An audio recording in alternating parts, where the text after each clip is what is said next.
I'm Andrea Card, Senior Winemaker for Francis Ford Coppola Winery. I'm Mike Weinstock. I'm the vineyard manager for the Coppola and Delicato vineyards in the North Coast.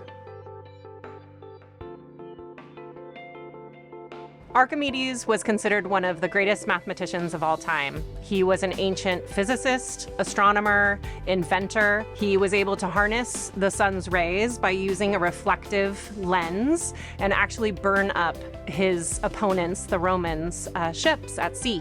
In this wine, we actually pay homage to Francis Coppola's uncle, Archimedes, who was named after Archimedes, the inventor. And so we ourselves, as winemakers and farmers, are trying to pay homage to that wonderful man. We worked with a grower named Barry Hoffner for a number of years, buying his fruit from one of the Valley Floor vineyards.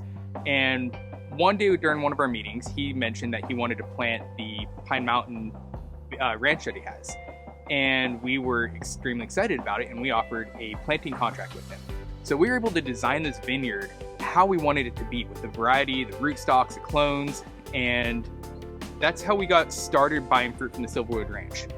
After a number of years, we were having a grower feedback session with him where we have the winemaker, the property owner, the vineyard managers all come together, and we discuss what we like about the wine for the year, what we don't like, what we can improve upon. And we said, we're in the market to buy another vineyard, and we love the fruit coming from Pine Mountain area, and we'd like to expand in that area. So we doubt that you would want to sell your vineyard, but do you have any friends or neighbors who'd be interested? And he said, well, let me get back to you on that. The next morning, we have an email from him saying that he spoke to his wife, and he cannot think of a better owner to sell to than to us. So we were just over the moon, put the ball in motion, and we ended up buying what is now the Archimedes vineyard off of him. The reason we chose Archimedes to be a Cabernet primary vineyard is that Bordeaux varieties tend to do better in mountainous areas compared to a deeper soil, where we can just get a bigger flavor profile. The reason for this are many, including the less water availability leads to a smaller berry with much more concentrated flavors. Our Archimedes vineyard has prolonged sun exposure, and this promotes more growth for the actual vine, lending itself to have more developed flavors. It's slow and steady in its ripening, and we have a little bit of onshore wind that actually helps cool the temperatures during the day. The wine style goal for our Archimedes really is its uniqueness. Every vintage brings something new to the table.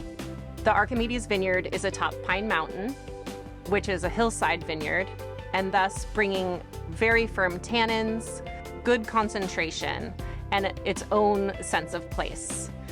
The vineyard itself is providing very small berries and concentration, which we can't find in many lower areas within different appellations.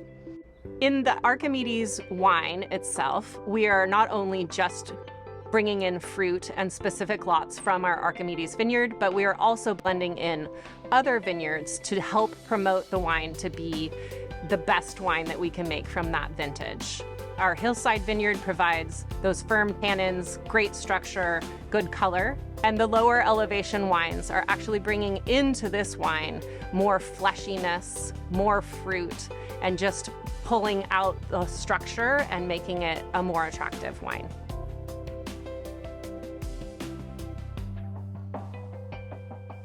Growing grapes on the mountain versus growing grapes on the valley floor has quite a few differences. The vineyards on the mountaintop will have a much harder time pulling up water and nutrients from the soil versus the valley floor. On the mountaintop, you'll get a much more concentrated grape, full of flavor, just delicious. On the valley floor, you'll get a much more bountiful harvest. While still being delicious, you'll get bigger clusters, bigger berries.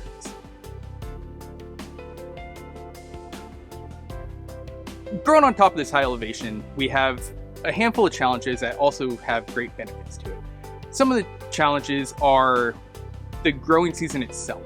Whereas we'll be down here in the lower valley floor, already on our second growing pass of suckering, up on the top mountain, we're just starting pruning, which is about a month delay. But also up on top, we have a different microclimate. We've got protection being up high on the mountain.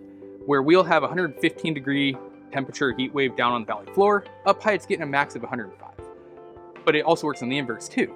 When we have a cold 65 degree day in the fog down below, we're above the fog line. We're sitting at 85 degrees, 75, 85 degrees up there. And due to this, it makes our growing season much more compacted. So where we started late in the beginning, we catch up through the end of the season. Water is another concern up on the mountain. We have a pond that we irrigate the majority of our vineyard from, and we're only allowed to fill that pond 3 months out of the year.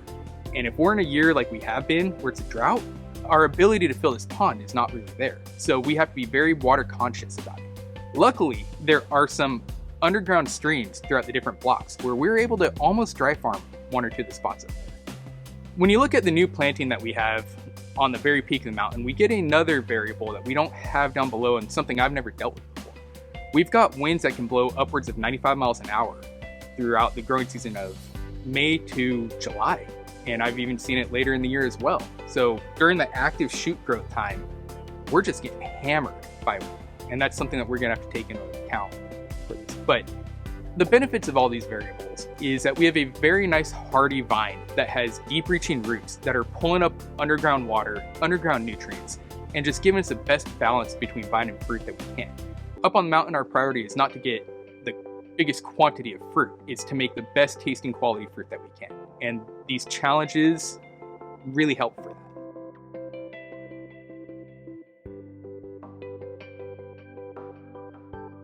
We chose 2 clones for the top of the mountain at Archimedes. The first clone that we used is clone 29. It's a clone that has a lot of history, both in the state of California and for our own winery. In 1881, Gustav Niebaum sailed around Europe and collected a bunch of cuttings of Cabernet to bring back to his winery, Inglenook, in Napa. And in 1975, Francis Coppola purchased the Inglenook winery. Since then, when we were looking at developing this upper vineyard at Archimedes, we wanted to bring a bit of the California history and the Coppola history together and bring some of that to Sonoma County.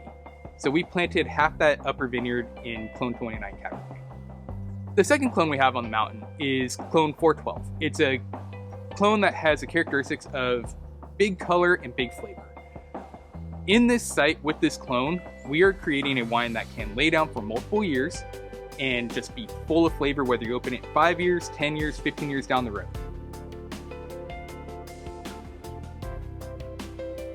This wine is made from very specific lots. When we harvest, we try to keep every block that could be potentially different separate.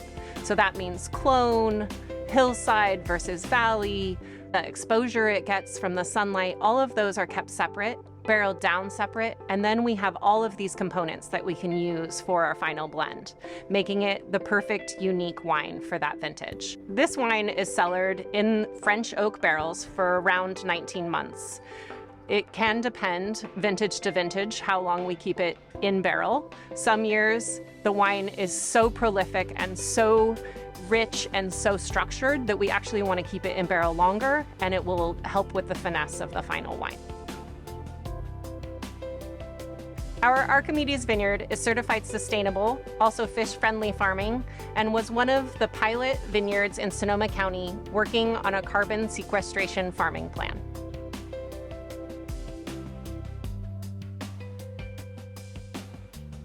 Our Archimedes can be cellared probably for as long as the consumer would like. We would recommend laying it down for maybe 6 months after you buy it, just to make sure that it is as round as we really want it to be in the palate.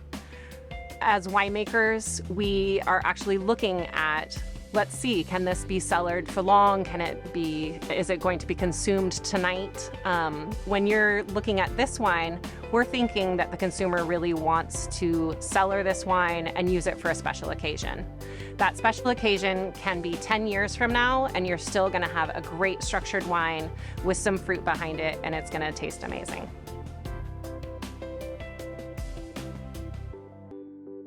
My favorite food pairing for Archimedes is probably a grilled New York steak. It's delicious. The wine's structure pairs so nicely with some of that fat and richness from the steak. Another recommendation with this Archimedes would be mushroom risotto. The richness from the mushrooms really pulls out actually some of the fruit aromatics and the fruit on the palate of this wine.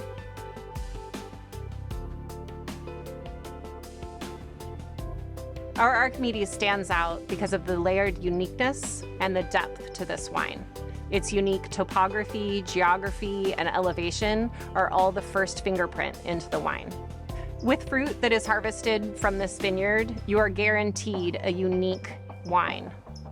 Our neighbors are making some really incredible wines using the same soil series, the same clones, some of the same farming practices, but we are really pushing the limits with the location of our vineyard and the way that we are making our wines.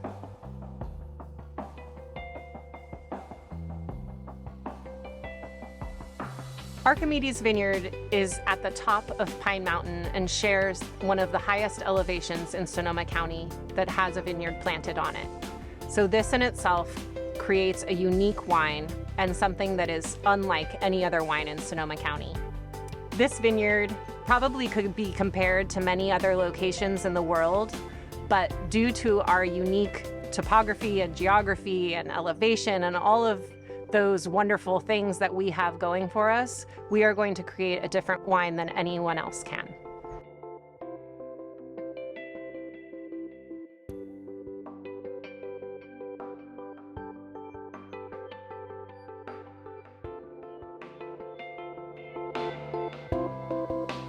We're so excited about future vintages off of this distinctive property. We have a second phase going on now that we are in our third leaf, so just coming into fruitfulness. And this is really pushing the limits. It's at the highest elevation, close to 2,400 feet. And we are just now seeing the benefits and some of the challenges that we have in the vineyard. But as a whole, this vineyard is really creating a unique wine that no one can replicate. While we do have fruit on the vine this year, that was not the vine's priority. This year, because of the wind, rocky soils, all the challenges we have going into here, I wanted to focus the vine's development on getting a hardy, good foundation.